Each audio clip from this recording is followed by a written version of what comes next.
June 7th, 1942. The morning sun cast long shadows across the improvised airfield at Lae, New Guinea, where Captain Yoshio Hinoki stood before the strangest aircraft he had ever seen. The twin-boomed fighter gleamed in the tropical light, its distinctive silhouette unlike anything in the Japanese inventory. Intelligence officers had delivered it to him with urgent orders and an impossible deadline. He had exactly 2 hours to unlock the secrets of why this American fighter was outperforming every aircraft the Imperial Japanese Navy could field. What Captain Hinoki believed would be a routine technical evaluation was about to shatter everything Japanese aviation engineers thought they understood about aerial combat in the Pacific theater. Before we dive into this story, make sure to subscribe to the channel and tell me in the comments where you're watching from. It really helps support the channel.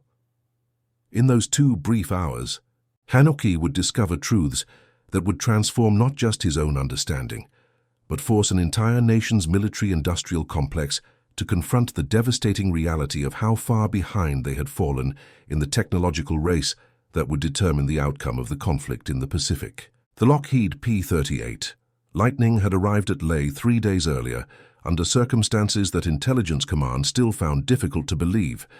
Lieutenant James Crawford, a pilot with the 39th Fighter Squadron based in Port Moresby, had become disoriented during a reconnaissance mission over the Owen Stanley Range.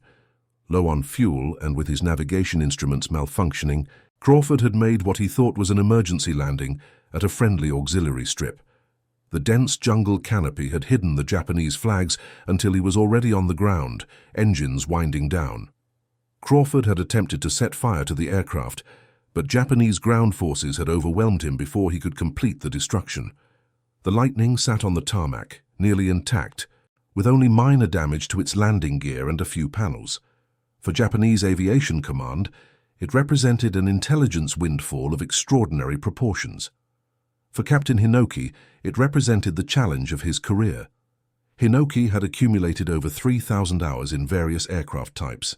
He had flown the Mitsubishi A6M0 since its introduction, participated in combat operations over China, and served as a primary test pilot for the Yokosuka Naval Air Technical Arsenal.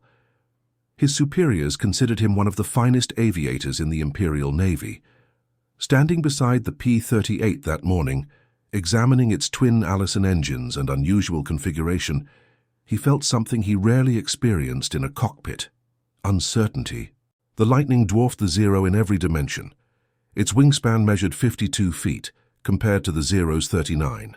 The twin engines produced a combined 2,600 horsepower, while the Zero's single Nakajima Sakai radial engine managed only 1,100. Even before climbing into the cockpit, Hinoki could see that American aviation engineers had approached fighter design from an entirely different philosophical foundation.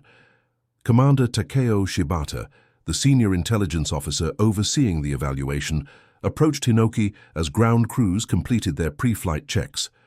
Shibata carried a leather document case containing every scrap of intelligence Japanese forces had gathered about the P-38 since its first appearance in the Pacific Theater 3 months earlier. "Captain, I need you to understand the urgency of this evaluation," Shibata said, his voice tight with tension. "In the last 30 days, we have lost 47 aircraft in encounters with this type. Our pilots report that it simply vanishes from combat.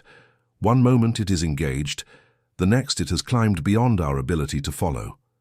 We need to know how it achieves this performance, and more importantly, we need to identify its vulnerabilities." Hinoki studied the intelligence reports. They painted a consistent picture that troubled him deeply. Japanese pilots described the P-38 as nearly untouchable in combat.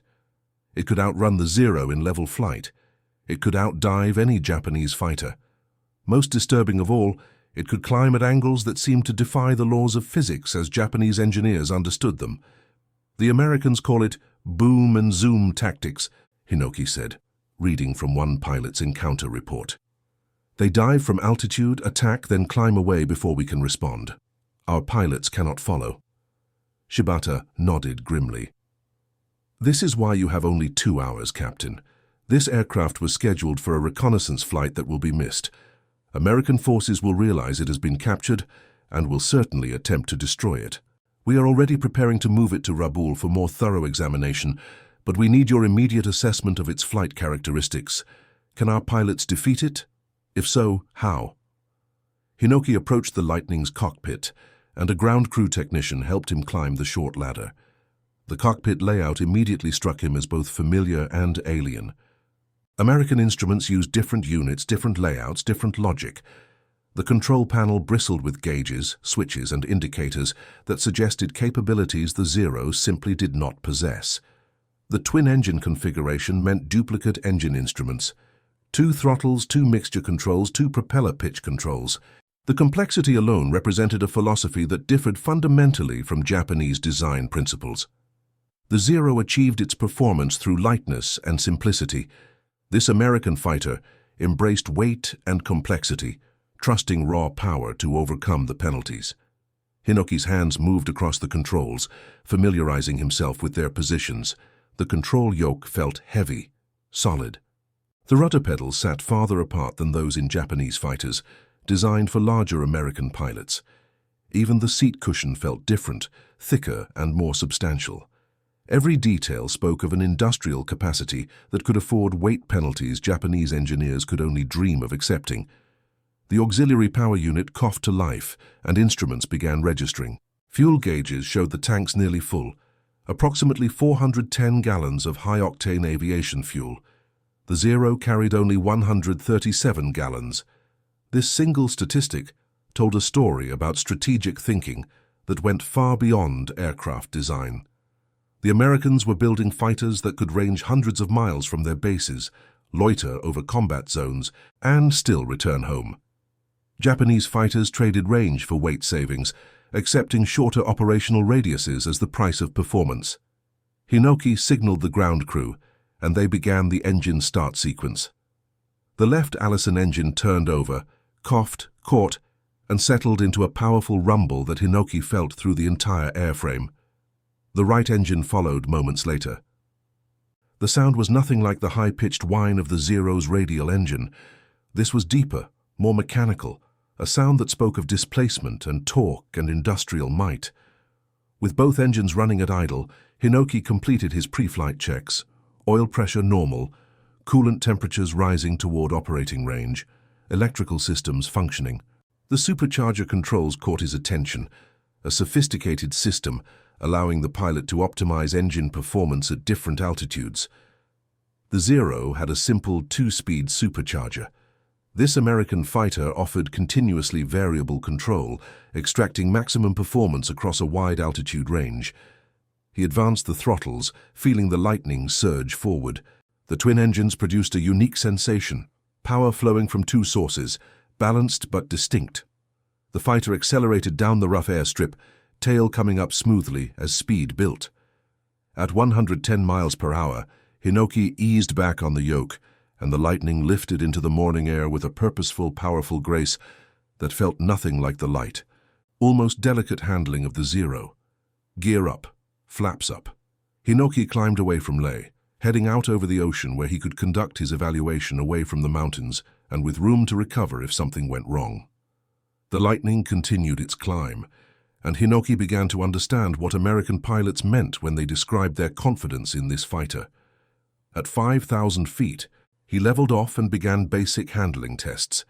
The ailerons felt heavy compared to the Zero's featherlight controls, but the response was immediate and authoritative. The Lightning rolled crisply, with none of the mushiness that plagued some heavy fighters. The rudder required more force than Hinoki expected, and he noted that American pilots must develop considerable leg strength to fly this fighter effectively in combat. He pushed the throttles forward to military power and felt the Lightning accelerate with authority that seemed limitless.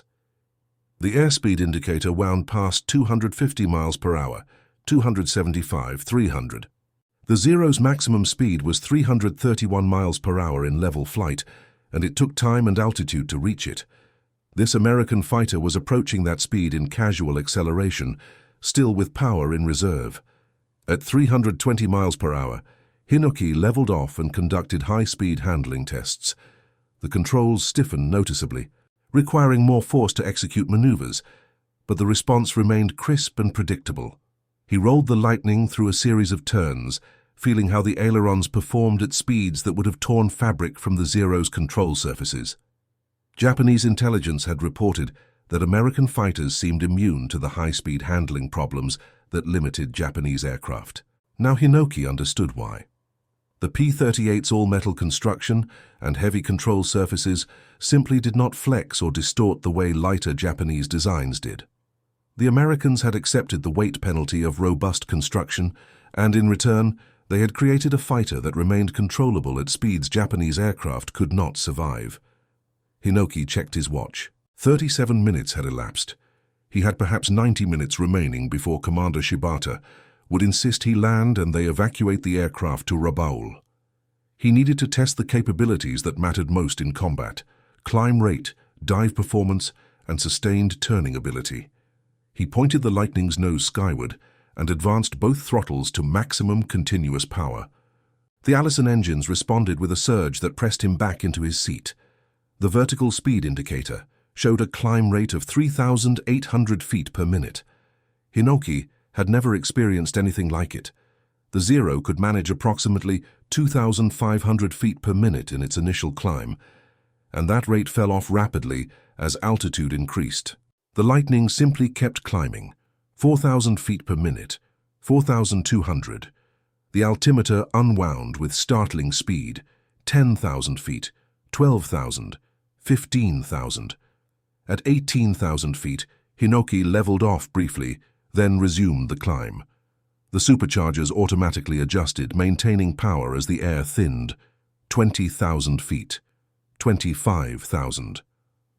The rate of climb had decreased, but remained impressive, still over 2,000 feet per minute. At 30,000 feet, Hinoki leveled off and looked down at the ocean far below. The Zero could reach this altitude, but it took time and careful power management.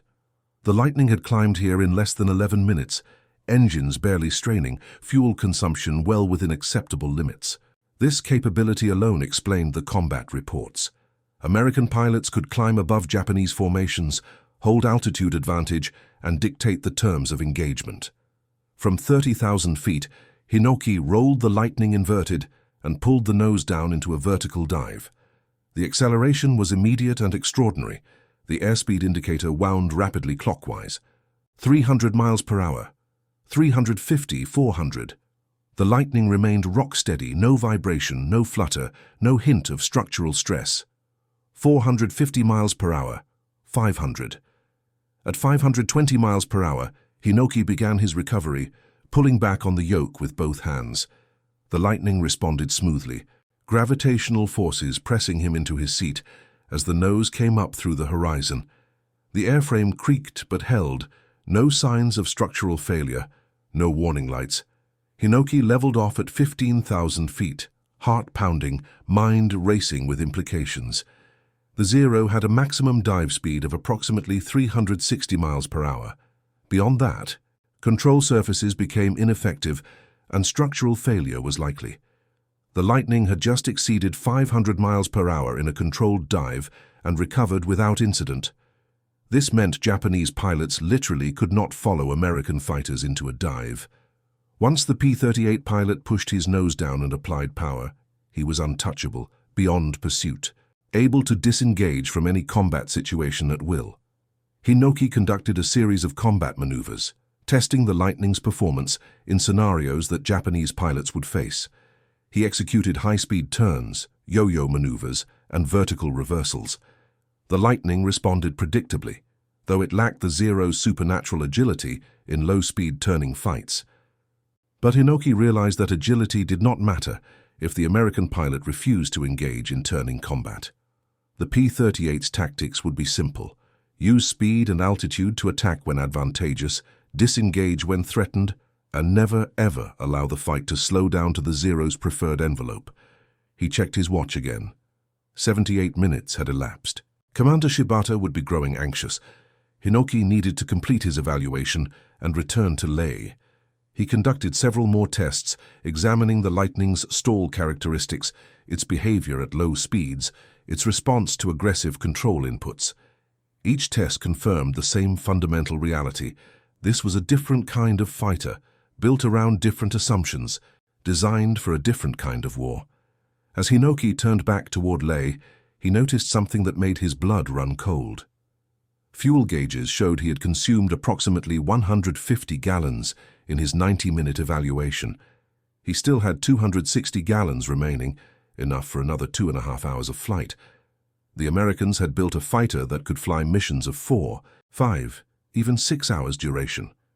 Japanese fighters were lucky to manage 90 minutes before fuel concerns forced them to break off and return to base. The implications cascaded through Hinoki's mind like dominoes falling. American fighters could loiter over combat zones, waiting for Japanese aircraft to appear. They could escort bombers on deep penetration raids that Japanese fighters could not reach. They could patrol vast areas of ocean, providing coverage that Japanese forces could never match. The strategic advantage was overwhelming. Hinoki entered the landing pattern at Leh, noting that the Lightning handled predictably even at approach speeds. The twin engines provided redundancy that single-engine fighters lacked. If one engine failed, the pilot could still fly home on the other. Another advantage, another example of American thinking that valued pilot survival and mission completion over absolute performance optimization. He touched down smoothly, the Lightning's tricycle landing gear absorbing the impact with sophisticated oleo struts that provided a stable platform even on the rough airstrip. The nose wheel steering was precise, making ground handling easier than the Zero's conventional taildragger configuration. Even here, even in mundane ground operations, American engineers had prioritized practical effectiveness over traditional design conventions. Commander Shibata met Hinoki as he climbed down from the cockpit, his face tight with anticipation and dread. The intelligence officer had been monitoring radio frequencies, aware that every minute the Lightning remained at Leh increased the risk of American retaliation. "What did you learn, Captain?" Shibata asked. "Can our pilots defeat this aircraft?" Hinoki removed his flight helmet, his hair matted with sweat. He looked at the Lightning, still ticking and cooling in the tropical heat, and chose his words carefully. "Commander, we can defeat individual aircraft with superior tactics and numerical advantage," Hinoki said, "but we cannot defeat what this aircraft represents. It is not just a fighter. It is evidence of an industrial and technological capacity that we cannot match." Shibata's face darkened. "Explain." Hinoki gestured at the Lightning. "This aircraft weighs 12,500 pounds empty. The Zero weighs 3,700 pounds. The Americans have built a fighter that is more than 3 times heavier than ours, and it outperforms our aircraft in almost every category except low-speed maneuverability. They achieve this through raw power and robust construction." He continued, his voice taking on the measured tone of an engineer delivering a technical briefing. "The Lightning carries 450 caliber machine guns and one 20mm cannon, all mounted in the nose. It has concentrated firepower that does not require convergence adjustments. It can attack from longer range than our pilots can effectively return fire. It carries more ammunition than we do. It can sustain combat longer than we can." Shibata listened intently, understanding beginning to show in his eyes. "The engines," Hinoki went on, "produce 1,300 horsepower each. That is more total power than 2 Zeros combined. This allows sustained high-speed flight that we cannot match. It allows climbs to altitudes we can barely reach. It allows dives to speeds that would destroy our aircraft." He pulled out his notes from the flight. "In 90 minutes of aggressive maneuvering, including a full-power climb to 30,000 feet and multiple combat simulations, I consumed 150 gallons of fuel. The aircraft still had enough remaining for another 2.5 hours of flight. Our Zeros must land after 90 minutes, regardless of fuel consumption patterns." Shibata nodded slowly. "Strategic reach." "Exactly," Hinoki confirmed. "But there is more. The cockpit is equipped with sophisticated instruments, radios, and navigation equipment that we cannot produce in equivalent quality. The pilot sits in an enclosed, heated compartment with an oxygen system that allows comfortable operation at high altitudes. Our pilots must endure cold, hypoxia, and fatigue that American pilots simply do not face." He paused, then delivered the assessment he knew Shibata needed to hear. This aircraft represents an approach to warfare that accepts short-term costs for long-term advantages. It is heavier, more complex, more expensive to build and maintain than our fighters. But it keeps pilots alive. It completes missions. It dominates the battle space through capabilities we cannot counter. Shibata absorbed this information, his face growing grimmer with each revelation. You are telling me that we cannot build an equivalent fighter. I am telling you that we cannot build this fighter within our current industrial and technological framework, Hinoki said. We would need different engines, different materials, different manufacturing processes, different everything. And even if we could build it, we would produce perhaps 100, where the Americans will produce thousands. The sound of aircraft engines interrupted their conversation. Hinoki looked up to see a formation of Japanese bombers approaching from the west, preparing to evacuate the Lightning to Rabaul for detailed examination. Ground crews were already attaching towing equipment, preparing to move the fighter into a transport position. But Hinoki's mind was not on the immediate logistics. He was thinking about the combat reports, about the 47 Japanese aircraft lost in 30 days, about the pilots who would face these American fighters in the months and years to come. They would be brave, skilled, dedicated warriors flying aircraft that were technologically obsolete before the first encounter. Lieutenant Kenji Yamamoto, a young pilot who had observed Hinoki's flight, approached with questions burning in his eyes. Yamamoto had flown Zeros in combat over New Guinea and had personally encountered P-38s twice, barely surviving both encounters through luck and the skill of his wingman. "Captain Hinoki," Yamamoto said, his voice carefully controlled, "I watched you fly the American fighter. I saw the climb rate, the speed. Can you tell us how to defeat it?"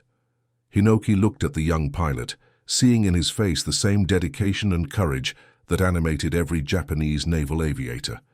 They were among the finest pilots in the world, trained to a standard that few could match, willing to sacrifice everything for their emperor and nation. And they would fly into combat against American fighters that rendered much of their skill irrelevant. "You defeat it by never fighting on its terms," Hinoki said carefully. "If it dives on you, do not try to follow. Turn into its attack, force it to maneuver, deny it the easy shooting solution. If it climbs away, do not pursue. It will outclimb you every time. Conserve your ammunition because it carries more than you do. Conserve your fuel because it can outlast you in any extended engagement." Yamamoto nodded, absorbing these tactics, but Hinoki could see the young pilot understood the fundamental problem. These were survival tactics, not victory tactics. They explained how to avoid being defeated by the P-38, not how to defeat it. "Sir," Yamamoto asked quietly, "will we receive new fighters that can match this American aircraft?" Hinoki wanted to lie, to reassure this brave young pilot that Japanese engineers were developing advanced fighters that would restore parity. But he could not. He had seen the Lightning's capabilities firsthand, and he knew what it represented about American industrial capacity and technological sophistication. "The Naval Air Technical Arsenal is developing improved designs," Hinoki said, choosing his words carefully. "But you must understand that our circumstances differ from the Americans. We must build lighter aircraft because we have less powerful engines. We must accept shorter range because we cannot spare the weight for additional fuel. We must simplify our designs because our manufacturing capacity cannot produce the complex systems the Americans use routinely." He paused, then added, "You will fly the aircraft we can build, and you will use your skill and courage to achieve results that the Americans cannot match with mere technology. That is what our nation asks of you, and I know you will not fail in that duty." Yamamoto saluted and returned to his unit, but Hinoki saw the truth in the young pilot's eyes. They all knew. The pilots who survived combat with American fighters all knew. Technology could not be overcome by courage alone, and the industrial might that produced the P-38 in quantity would eventually overwhelm Japanese forces through sheer material superiority. Commander Shibata supervised the Lightning's preparation for transport, watching as ground crews carefully secured the fighter for its journey to Rabaul. Engineers there would disassemble it completely, examine every component, measure every specification, and compile detailed reports that would circulate through Japanese military aviation commands. But Hinoki knew those reports would change nothing. Japan did not have the aluminum alloys to match American airframe construction. Japan did not have the high-octane fuel to support the power outputs American engines routinely achieved. Japan did not have the manufacturing capacity to produce complex systems in the quantities necessary for modern aerial warfare. Japan did not have the strategic resources to support the logistics that kept American fighters flying and fighting across the vast Pacific theater. The sun climbed higher over Leh as the evacuation operation continued. Hinoki filed his formal report, summarizing his findings in the precise technical language that military bureaucracies demanded. He documented the Lightning's performance characteristics, its strengths and weaknesses, the tactical implications for Japanese forces. His report would reach Navy Command in Tokyo within days, another piece of evidence in the growing realization that the Pacific conflict was not unfolding according to pre-war expectations. 3 weeks later, Hinoki sat in a briefing room at the Yokosuka Naval Air Technical Arsenal, presenting his findings to a collection of senior officers, engineers, and aviation experts. He displayed his flight notes, his performance measurements, his tactical assessments. The audience listened in attentive silence, asking occasional questions, requesting clarifications on specific points.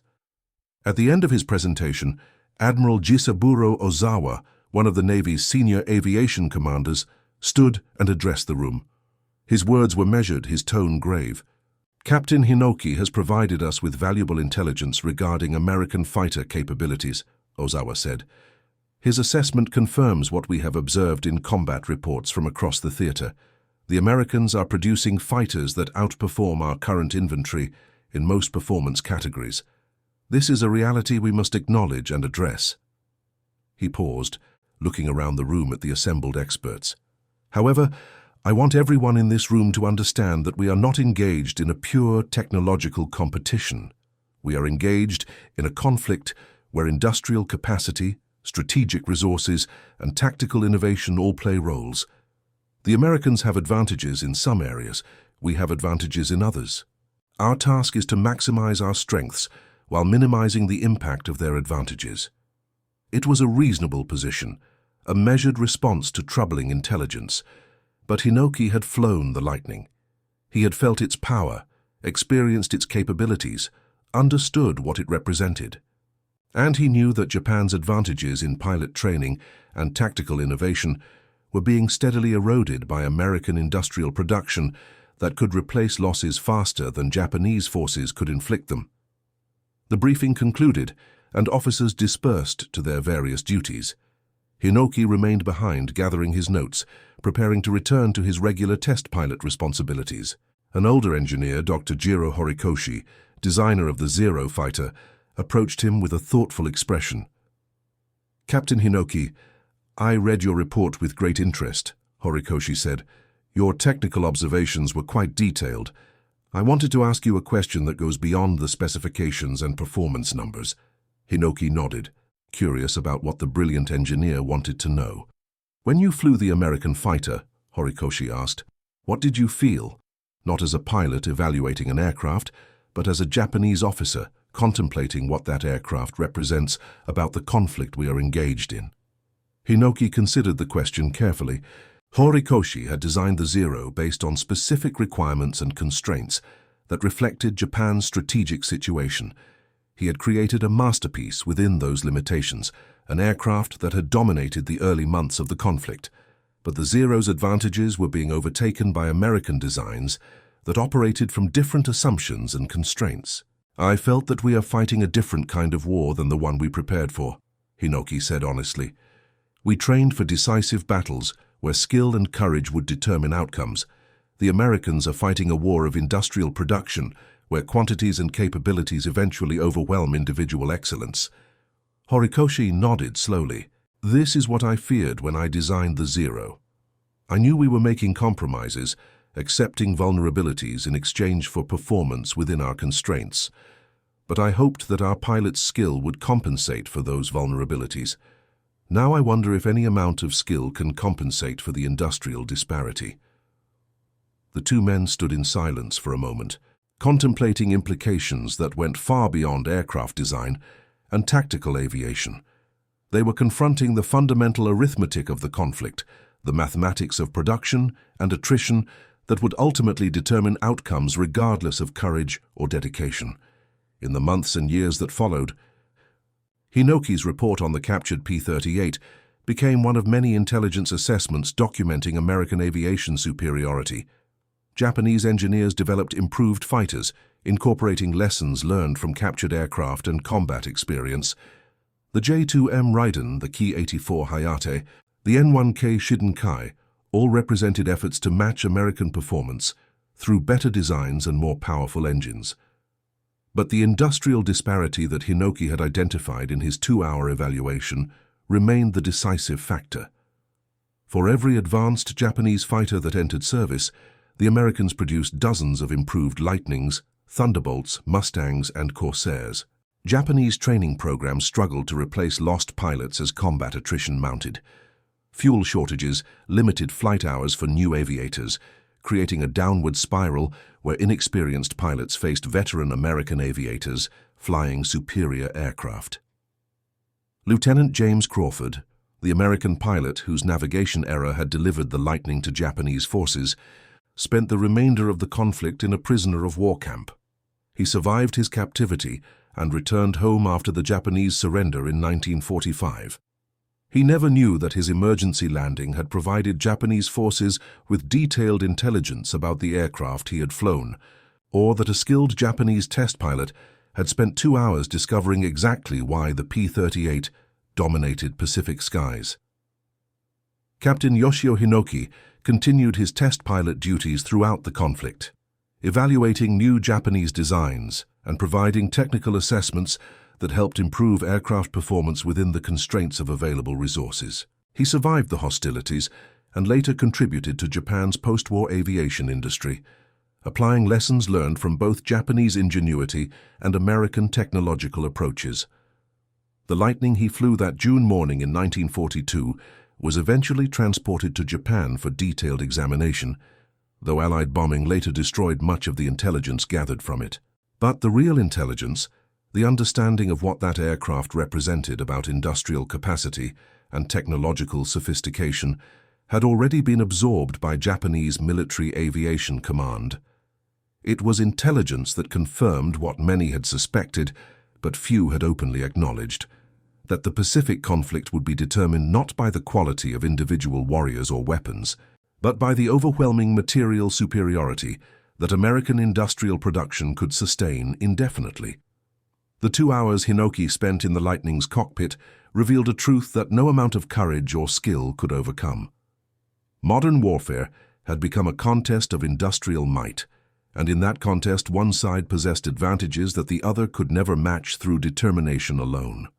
It was a harsh lesson, delivered through the experience of flying an enemy fighter that performed effortlessly in areas where Japanese aircraft struggled, that consumed fuel lavishly where Japanese designs economized, that accepted weight penalties where Japanese engineers agonized over every gram.